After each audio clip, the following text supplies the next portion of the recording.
Welcome back to Natural 2. This week's going to be a little bit strange because James and I kind of last minute decided to play a system known as Ironsworn. We were not fully prepared for this as it was very last minute, so you're going to watch us stumble a fair bit. I'm cutting out about 30 to 40 minutes of me describing the game to James, and I'm just going to include the actual adventure that we took upon. I will warn you that our understanding of the rules might not be 100%, but in the spirit of Ironsworn, the game is very malleable. But without further ado, I will let you watch James and I play our first session of Ironsworn and see how we did and what we came up with. I usually recommend rolling like what kind of character you are and what theme the story is before picking your asset cards, because then you can kind of pick them based on what your character is going to be. So why don't we actually have some actual fun at this point and let Nathan shut the fuck up and figure out what theme we want to go with. Okay.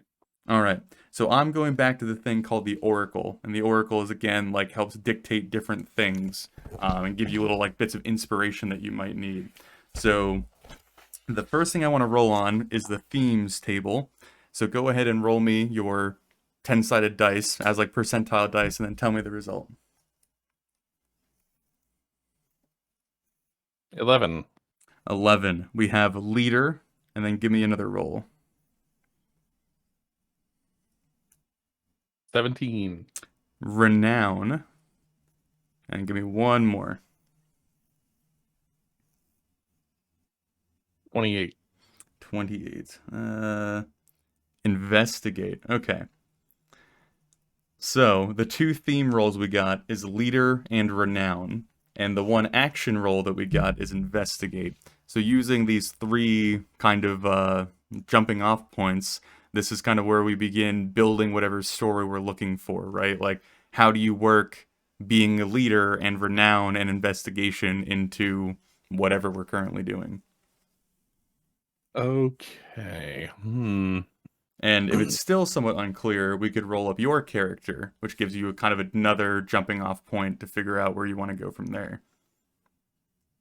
So my first task here is just to come up with what the premise is based on those roles. Yeah, I mean, you could always just like decide yourself at any point. Like, you don't have to go by this, but I find this actually one of the most engaging parts of the game is trying to, it's almost like being a DM. You're working with the various kind of curveballs thrown your way, right? You're working with stuff that isn't your own creation to like make things happen. So, like a good example, my last one that I rolled something like shady revenge and perseverance or something like that. And so that very much led to a story of like, oh, I was some like rough and tumble individual and someone like kidnapped my daughter, and like, you know, that was the kind of story, right? So you don't need a really deep, you know, intricate web of like what the story is, but using the themes given, you kind of have to, but your goal is to come up with a story that kind of fits those little identifiers. All right. And if you ever want to tap me for my ideas, feel free to do so, but I kind of want you to be more the driving force. So we're gonna one of my ways to try to dodge analysis paralysis, which I definitely have a problem with, is first idea, best idea. So just first thing pops in the head is what we're gonna go with. So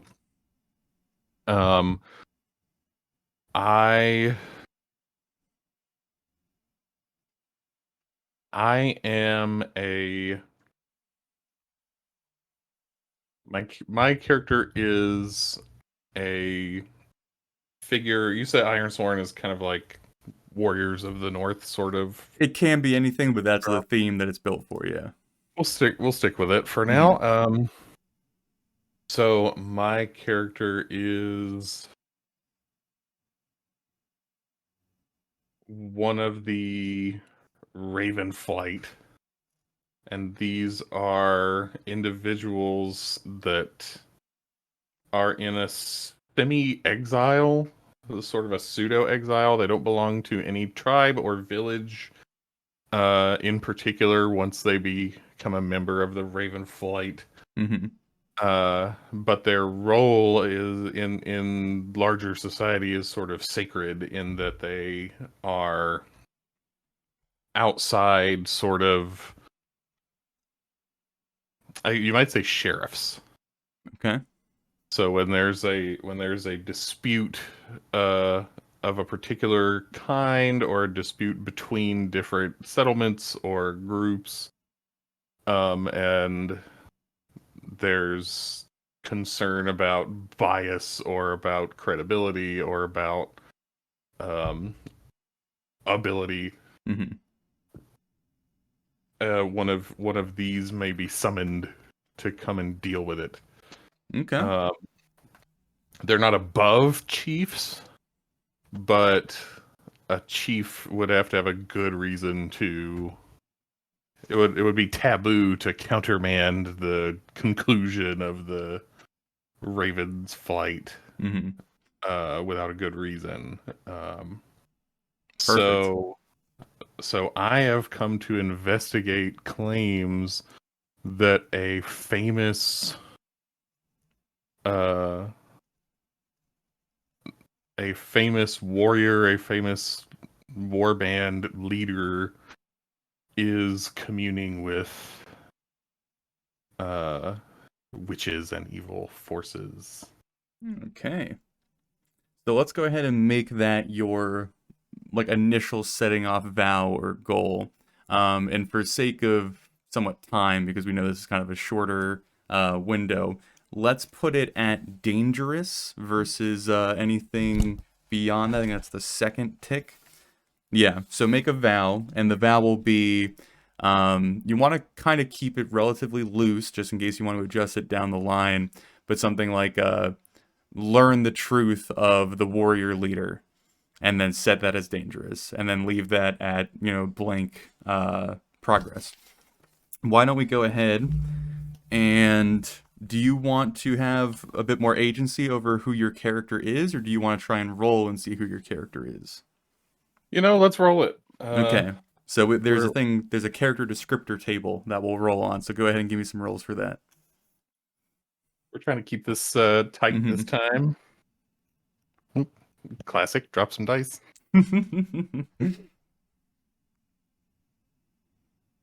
62. 62 makes you honest. All right. You want to give me some more? Fitting. 83. 83. Apathetic. How about we go with one more?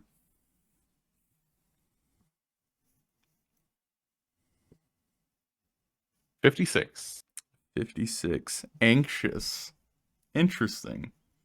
Apathetic and anxious. Apathetic, anxious, and honest. That's a pretty interesting combination right there.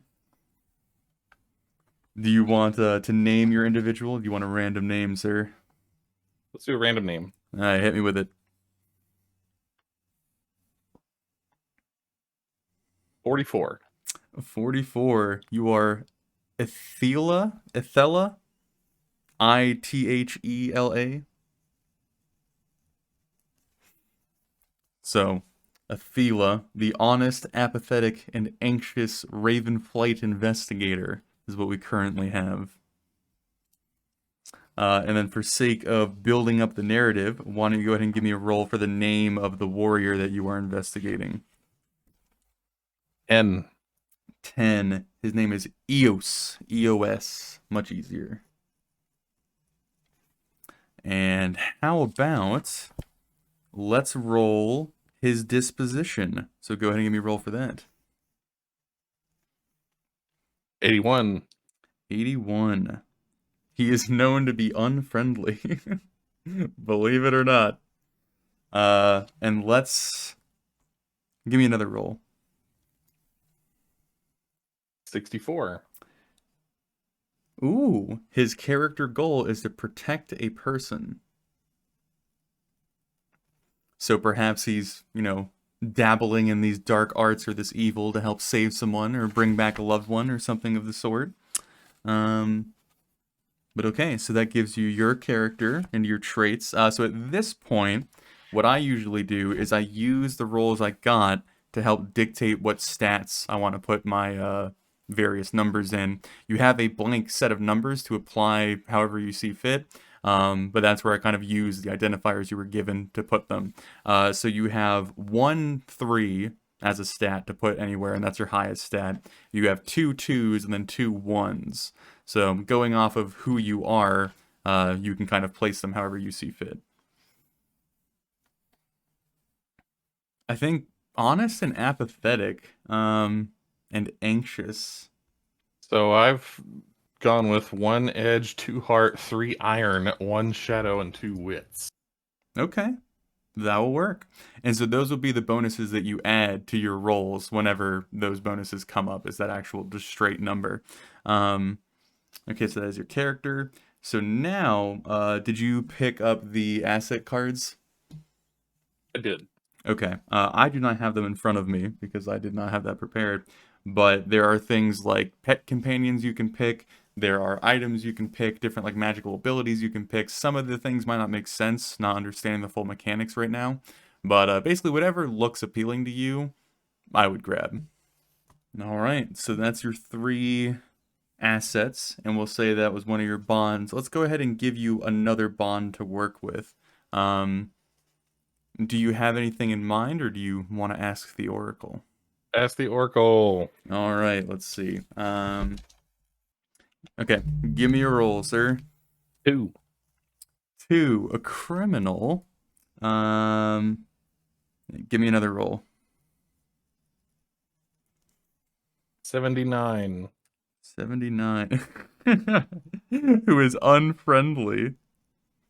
Give me another roll. 97. 97. And is cowardly. Let's give this guy a name, shall we? 35. 35. Tessa. Okay. So one of your bonds is Tessa, a criminal who is rather unfriendly and cowardly, but I guess either you have maybe potentially something on her, or just aware enough of her that she's a wealth of information to serve as a bond to your character. All right. So Tessa, the unfriendly criminal. I like it. Okay. So let's give you your initial goal or task. Obviously, you have your kind of overarching one, which is investigating this individual, but there should be a few kind of smaller things leading up to that. Whether you have to actually make it to his location, which would be something like a journey, or if you need to even figure out where he is because you don't even know what town he's in before you make your journey. Or you kind of know where he is, but you're trying to suss out more information. Like, what would be your character's like initial approach to this problem? And again, we can always ask the Oracle if you want more insight, but you can always kind of decide if you need it as well. Let's just keep doing that. Okay. How about, let's see. Let's do, okay, give me a roll, sir. 66.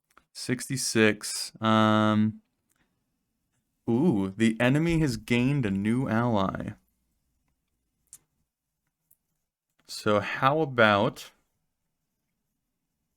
and then you can always supersede me, sir, because this is your story. I am merely the interpreter of the Oracle. This individual, what was his name? Eos. I need to remember that. In his pursuit of these dark arts, this evil, this taboo power, he is drawn on maybe like a shaman or some sort of like mystic from a different place that is now coming to help him and assist him in his research. And maybe that is your current goal, is you're tracking him to Eos because you know that he knows where he is, or maybe you're trying to intercept him before he gets to Eos. That's up to you, or again, we could ask the Oracle. Keep asking that Oracle. All right, how about let's do a character intention then. This is honestly one of the funnest parts of the game for me, is like crafting this story out of just like bits and pieces. All right, give me a roll. 45. 45. Traveling to a place is his current goal. Makes sense. Kind of fits with what we were saying. Let's give you a goal. Give me another roll. 73. Your goal is to defend a place. Okay. How would you interpret that, sir? What's your first thoughts? There's a winter is coming, and there is one pass through the mountains, Okay. and I've already gotten there, and so now I'm camping it, uh, waiting for this shaman to get there. Beautiful. How about we give this place a name, shall we? Yep. Let's see. Give me a roll. 15. 15. Where is it? Blackwater Pass.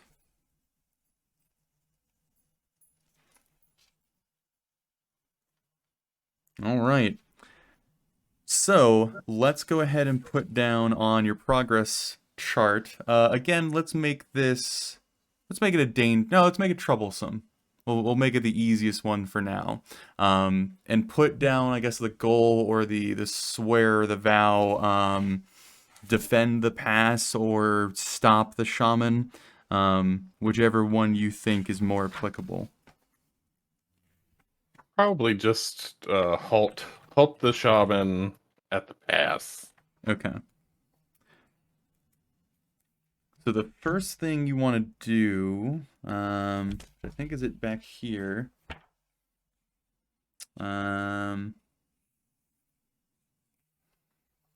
something that I did not describe is the purpose of the progress bar is the higher and higher it goes, that functions as like your action dice beating the d10s. So if you ever want to try and complete your vow or complete your quest, let's say you're 6 or 7 progress tallies into that quest, you would say, I'm going to take my final attempt, my final move to try and fulfill this vow. And so we would use that 6 or that 7 against the dice versus rolling for it.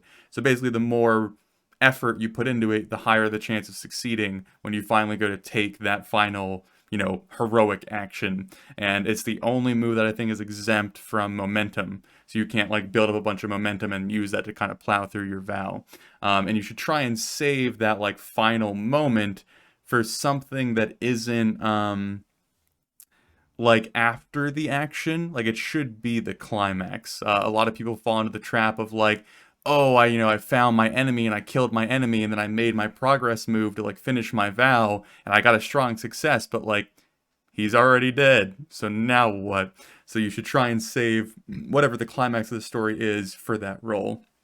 But you have made an iron vow, so let's go ahead and do your first roll and do the move Swear an Iron Vow. When you swear upon iron to complete a quest, write your vow and give the quest a rank, which is this one we were given a troublesome rank. And then roll plus heart, so basically roll all the dice and then add your heart modifier to your d6, and then tell me the results, sir. The d10s are 9 and 8. So that would be a miss, because you have to exceed whatever the numbers are. Well, So shit. swearing your vow on a miss, but this is the beauty of it, is you have to kind of, the good and the bad are both kind of the point of the story.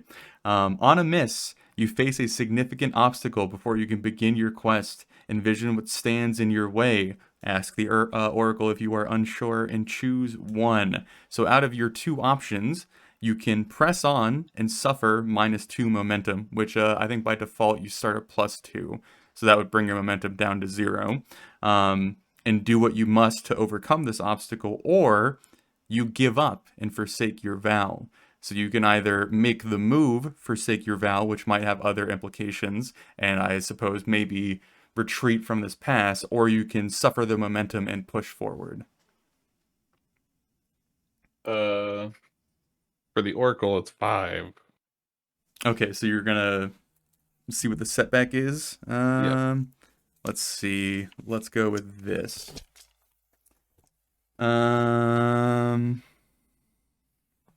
Ooh. It's all a diversion is the major plot twist that it has to offer you. So perhaps this is a decoy shaman, or Maybe the pass is a diversion and there is another way through. The the information I got was bad because still has so many allies and people who respect him that Hmm. they sent me on a wild goose chase. So are you going to forsake your vow and try and stop pursuing this shaman, or are you going to push through and continue?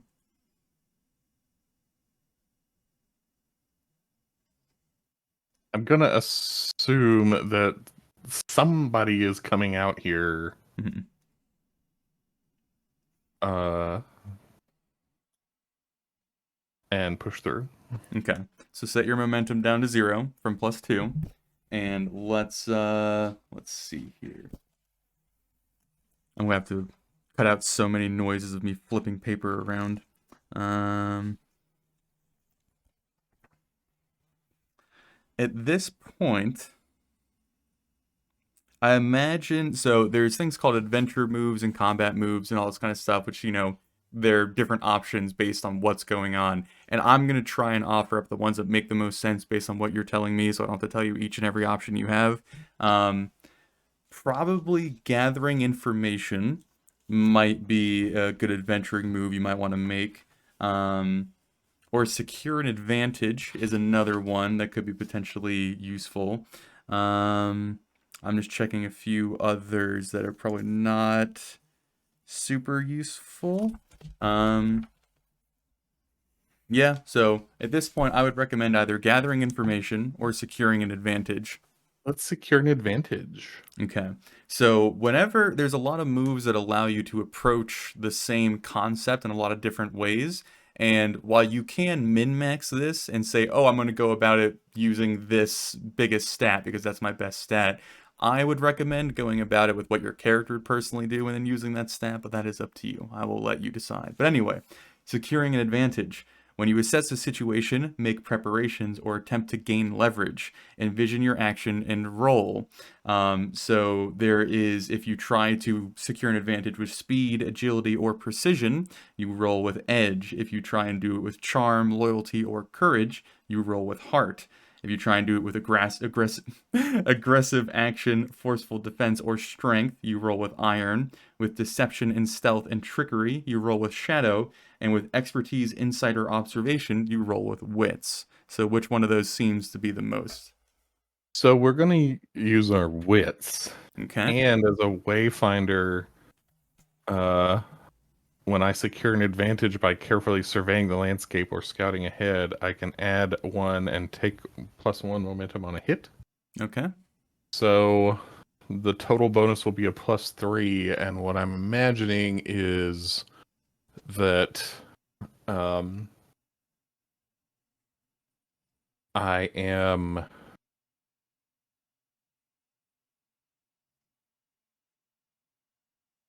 despite the bad weather, despite the harsh terrain, I am picking my way around the path to observe if someone is approaching, and rather than just sit and wait at the pass for them, I'm going to ambush them. All right. Go ahead and give me the roll. So you roll your 2d10s and your d6, and then add the appropriate modifier, and then tell me how strong or how weak of a hit you got. All right, so it's a 10 and a 3, and I have Okay. rolled a 4 plus 3, so 7. So that would be a weak hit. On a weak hit, your advantage is short-lived. Take +1 momentum. So nothing has generally occurred currently, but you have gained back 1 momentum. And an additional 1 for being a wayfinder, right? Mhm. So at this point, you're finding yourself a little bit aimless as you've now, like, your main goal has kind of been somewhat diverted. How about we find a new, I guess, like, complication or goal now that we are unsure, like, if the shaman is here, if he's not, or what this deception was? Does that make sense? Yep. Okay. Give me another roll, sir. 93. 93. Um, hmm. What about, let me check. Oopsies. Move that up. There we go.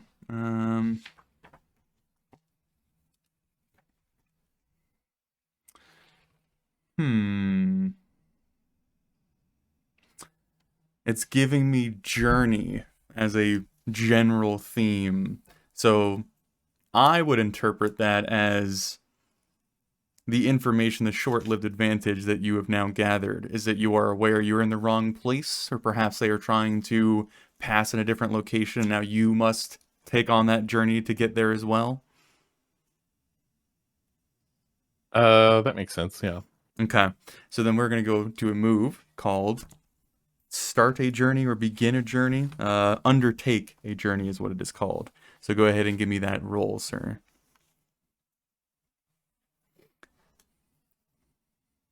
Oh, we also have to do another thing, but continue. Damn. So I am beating myself up here. I've got a 9 and an 8. You add your wits. And I rolled a 1, so I have a Ooh. total of 3. Okay, so let me read the Undertake a Journey thing. And also, under your vows, put down journey. And again, I'd put this probably at troublesome, just like a very mundane annoyance to make this journey. And we will go through what happens. But when you travel across hazardous or unfamiliar yards or lands, set the rank of your journey.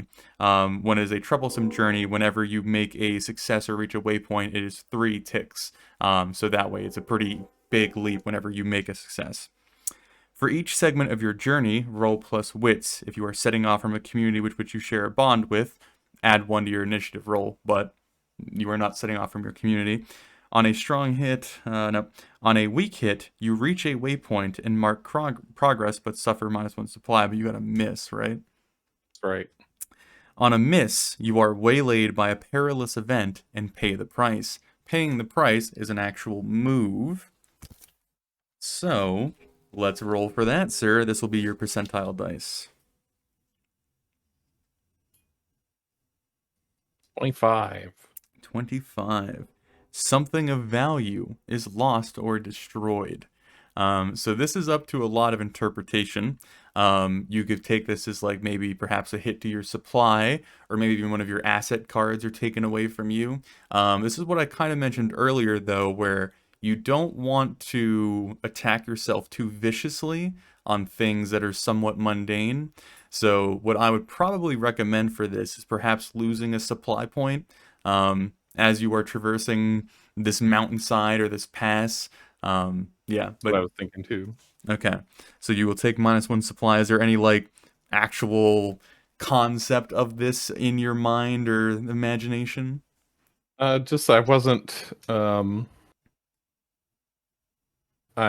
out in the wilderness for longer than I planned, and so I'm going through my stores, uh, having to ration my nutrition so that I don't get stuck without food. Okay.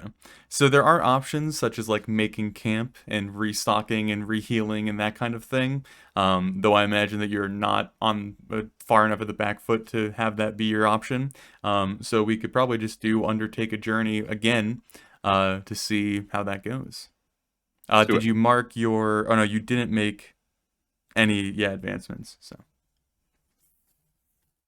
and then this is plus wits. Nope, There was a miss again. that's a miss. All right. This It was a great game, Nathan. I'm sorry, I don't make the dice. Okay, roll me for paying the price, sir. 15. Was that the same one? No. Ooh, 45 was the last one. you are separated from something or someone. Which I guess at this point would only be The your Raven. raven.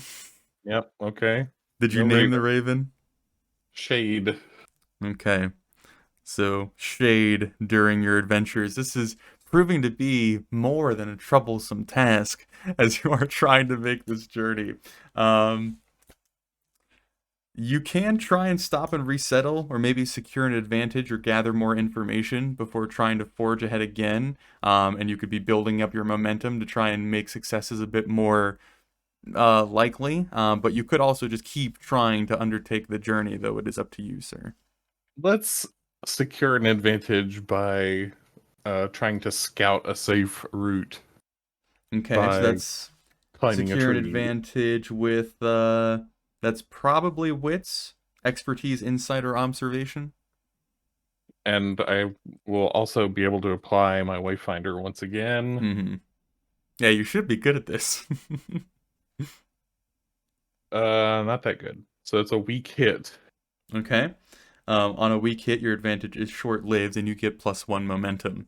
So you basically bring that back up from I think it was at 0 now to +1. I'm at a 4 now because I this is Okay. the second time I've Mm. Wayfound. Yep, yep. So now if you did roll anything like a 3 or a 4, you could cancel that out with your momentum, which it would then reset back down to +2. Um, but you'd have to roll pretty low for that to be the case. But that's something that you're building up. So do you want to keep trying to secure advantages, or do you want to try and forge ahead? Let's forge ahead. Okay.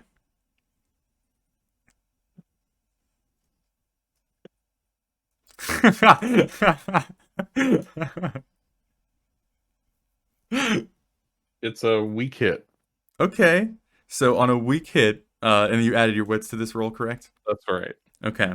Um, you reach a waypoint and mark progress. So you would make 3 progress because it is a troublesome journey. But you suffer -1 supply. So again, you are out here for far longer than you assumed. You've lost your raven. Actually, because I know about this, I'm going to try something interesting with you. There is a move called testing your bond. Usually, it is used when you are like there is an NPC or a situation where like they could kind of go either way, or you are relying on someone who's somewhat questionable. But I think it would be pretty applicable to use this to see if your Raven can return to you by testing your bond. So when your bond is tested through conflict, betrayal, or circumstances, roll with your heart, and I will tell you the results. Now I'm rolling the tens as well, or just the Yeah, Z6. tens and the d6, and then tell me, weak hit, strong hit, whatever, and you add your heart. So it is a weak hit. Okay. On a weak hit, your bond is fragile, and you must prove your loyalty. Envision what they ask of you. Ask the oracle if you are unsure, and do it. If you refuse or fail, clear the bond and pay the price. So with a raven, this is somewhat of an interesting conundrum. Um, Your raven is somehow demanding something of you, or it is gonna piss off, basically. Let's ask the Oracle. Okay, We're let's about to see. determine how like sentient this raven is. Yeah, let me.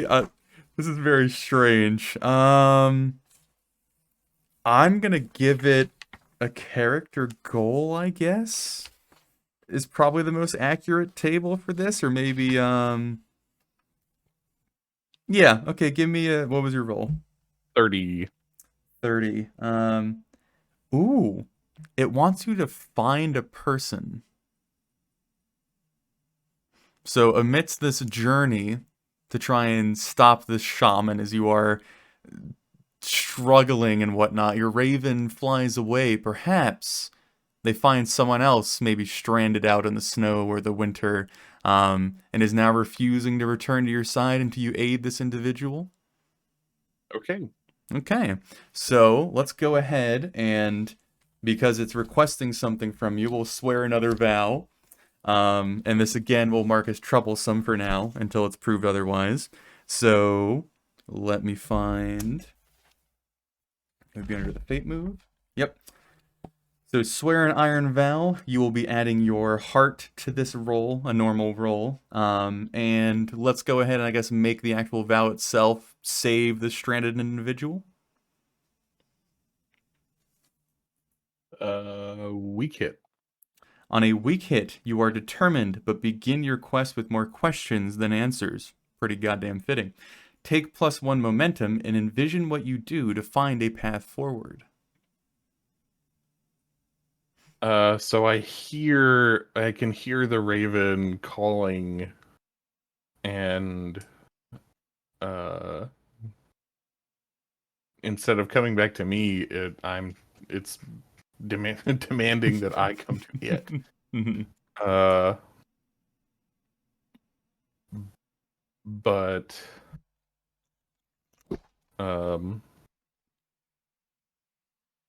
just trying to go based off of sound, it's not easy. I'm trying to figure out.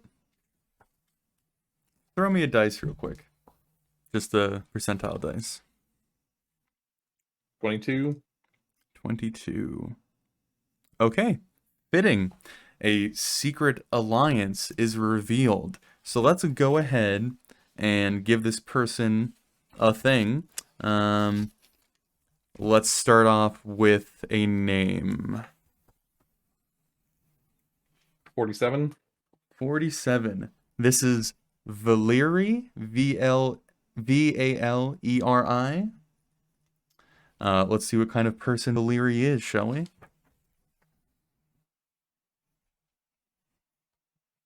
90. 90. They were a trader, or is a trader, not a traitor, but a trader of like goods. Give me some more rolls. 69. Nice. Nice. Let's see, 69. They're demanding. Okay, and how about one more roll? 4. 4. And they are aloof. Okay. So as you are traversing this rather difficult terrain, you come upon a trader who has been, I guess, waylaid through various means. Maybe her actual goods, like her donkey carrying her trade goods, has been cast aside or stolen or tumbled off of a cliff as she is left somewhat isolated and alone, being very demanding and somewhat above yourself in some regards, seeing it as your duty to help her or him without any sort of, I guess, payment in return. But I guess we should try and develop why they are actually in like trouble that they can't find their own way out of. Because we haven't quite gotten to it yet, and I think it is fitting, I'm going to go ahead and say that they are perhaps hounded or pursued by a pack of wolves or some other kind of violent creature. And so I'll make that the actual issue. How would your character go about that? Would you try and secure an advantage, or maybe track them down, or find an ideal situation to fight them on, or take them on head on, or chase them away, or lead them away, or cover your trail? Or going to face danger and take them on head on. So let's go down to, so when action occurs, or when combat occurs, again, I described earlier, they don't ever make a move against you. Their moves are very much dictated by how you are doing and what your roles are. So the first thing you do when you begin in combat, which again, this will be marked on like your Vows progress meter. So let's go ahead and say wolves, and we'll just make it troublesome yet again. Let's say there's 2 wolves attacking this individual. Upon starting this combat encounter, you would roll something called Entering the Fray, which is kind of like rolling initiative for a D&D parallel. All right, let's see. So you are facing off against your foe, or there's the 3 options of entering the fray. You can face off against them, which is plus heart. You can move into a position against an unaware foe, which probably doesn't apply here, or you can ambush them, which would be plus wits. Let's ambush. Okay. They're more concerned with the traitor. They don't realize that I'm approaching yet. Yep, so roll me with plus wits.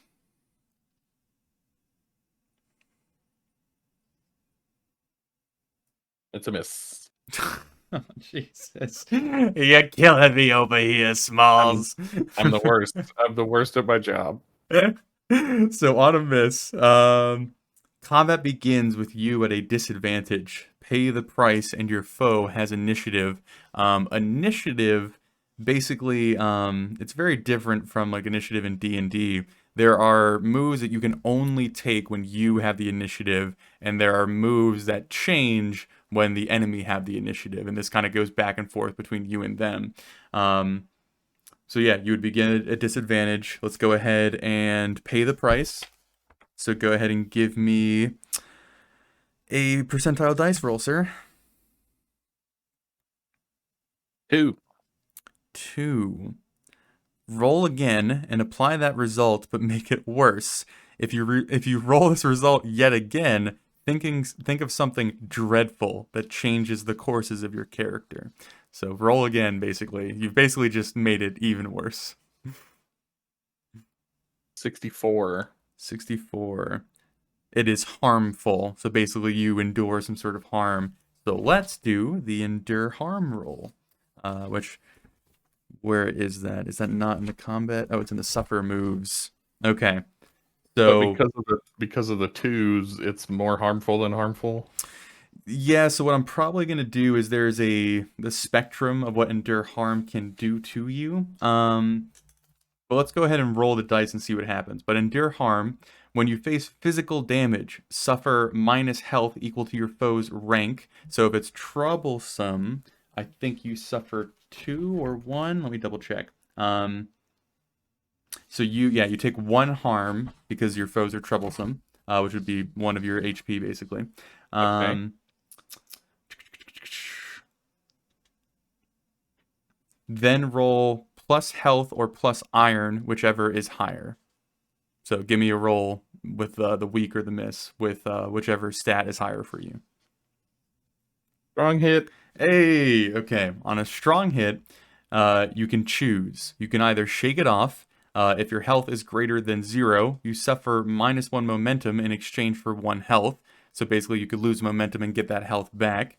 Or you can embrace the pain and take 1 momentum, is the 2 options you have.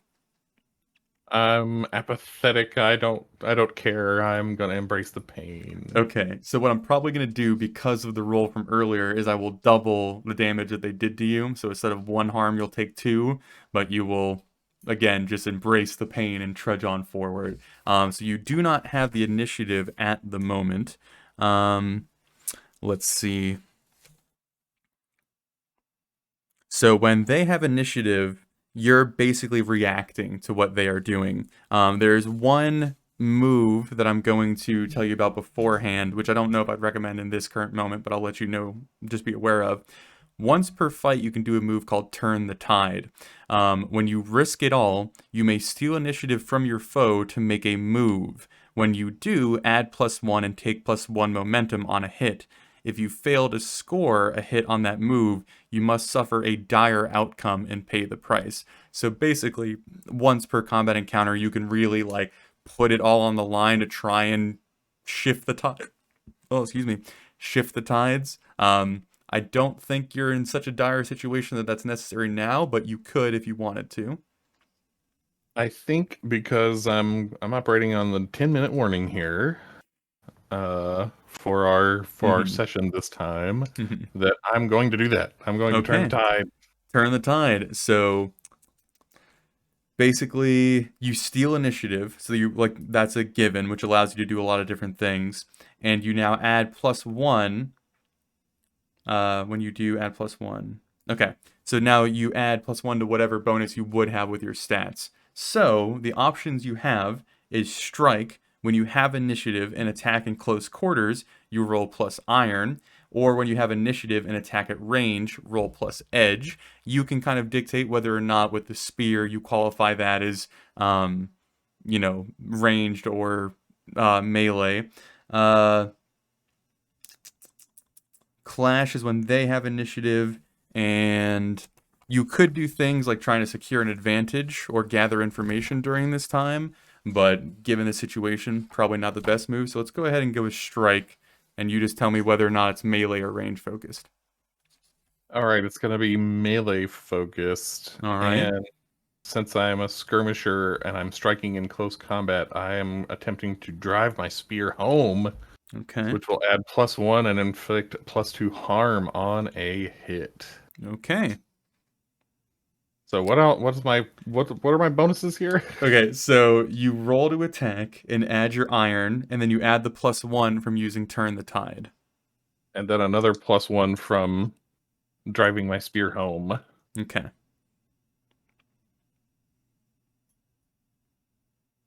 Okay. I've got a weak hit. Okay. So on a weak hit, you still get the +1 momentum from the Turn the Tide move, because you didn't fail.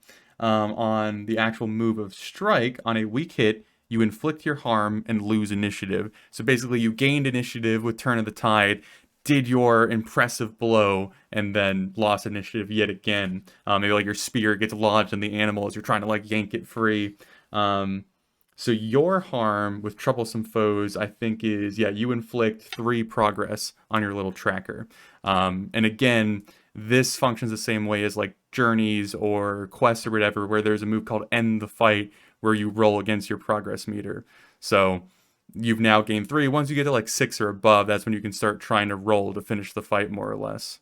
Now, so on here, I can click the boxes individually to make Mhm. marks at a time, but there's Mhm. also a button that's labeled mark. Yeah, well, so I don't know about the website particularly, but I know there is like the tick, which is 1, or the tally that's 1, the tick that's 2, and then progress is all 3. So 3 Okay. progress is 3 boxes. Okay, so I'm getting a progress per harm here. Uh, Is that you're getting what I 3 heard? progress per harm. Oh, so did you inflict another harm with your driving it home? I inflicted 2 additional harm. Oh, so you just did 9 progress to these wolves with that move. Really? I Because thought it was so 5. when you do strike, so each harm is 3 progress, and each progress is one of those little boxes. Oh, So when you did your strike on a weak hit, you inflict your harm, which would be 3, and then with your bonus with the spear of driving it home, you inflict 2 more harm, which is then 3 progress per harm, which would be 6 more harm, which would be a total of 9, correct? I bet that seems right. So at this point, I would actually recommend trying to make the move End the Fight. Yeah, let's do it. All right. So go ahead and roll your d10s. You don't roll the 6 because you're just going against your 9. Weak hit. Okay. So when you make a move to take decisive action and score a strong hit, here's all the on a weak hit. 1 second. Okay, so it does a bunch of stupid shit. On a strong hit, this foe is no longer in the fight. They are killed, out of action, flee, or surrender. If you are unsure, ask the Oracle. On a weak hit, as above, but you must also choose one. You can either, it's worse than you thought and endure your own harm. You are overcome and endure stress. Your victory is short lived and a new danger or foe appears. You can suffer collateral damage, something of value is lost or broken, or someone important might pay the cost. You'll pay for it, an objective falls out of reach, or others won't forget and you are marked for vengeance. So out of all of those, I have my front runner, but I'm curious what you think. I think that this situation has, if I understand the choices here, I Hmm. think this situation is taking my previous journey goal out of reach. The It, the trader or the shaman? the shaman.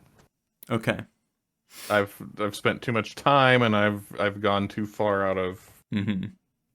out of my path here. Now I've picked up this uh refugee and it's just Hmm. not going to happen.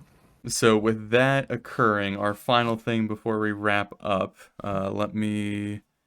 Is it here? Sorry, I'm a little bit out of sorts. Here we go. Uh, You will forsake your vow, which again, your vow to stop the shaman probably wasn't like binary a vow, but that's how the mechanics work. When you renounce your quest or betray your promise or the goal is lost to you, clear the vow and endure stress. You suffer spirit equal to the rank of your quest. So if it was troublesome, it'd be 1. If it was dangerous, it'd be 2. So I think it was troublesome is what we set it to. Right. So you would lose that quest and then suffer 1 spirit because of I guess, the heartbrokenness of not being able to achieve your goal. Frustration. Yeah, and I think that's a pretty fitting situation to end upon then. But yeah, that was Ironsworn.